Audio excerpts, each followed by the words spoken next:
Hello everyone, today I unboxing Vivo V40। এটা খুবই সুন্দর একটা মোবাইল। 8GB 256GB হচ্ছে ফোন মেমোরি।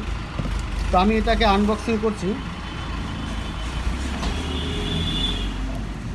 আমাদের এখানে ফ্রিজ, এসি, ইনভার্টার ব্যাটারি, টোটোর ব্যাটারি, টিভি, কুলার নগদ এবং কিস্তিতে পাবেন। তো আপনাদের যদি লাগে তো ঘোকসাডাঙ্গা হায়রত চৌপতিতে যোগাযোগ করবেন।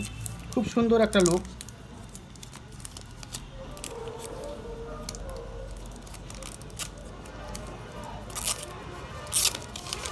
খুব সুন্দর লুক। Card display. তো আমাদের ঠিকানা ঘোকসাডাঙ্গা হায়রত চৌপতি, জেলা হচ্ছে কোচবিহার, দোকানের নাম হচ্ছে কমন সার্ভিস সেন্টার। আপনাদের যদি লাগে তো আমাদের ঘোকসাডাঙ্গা হায়রত চৌপতিতে যোগাযোগ করবেন এবং আমাদের ইউটিউব চ্যানেলটিকে সাবস্ক্রাইব করবেন।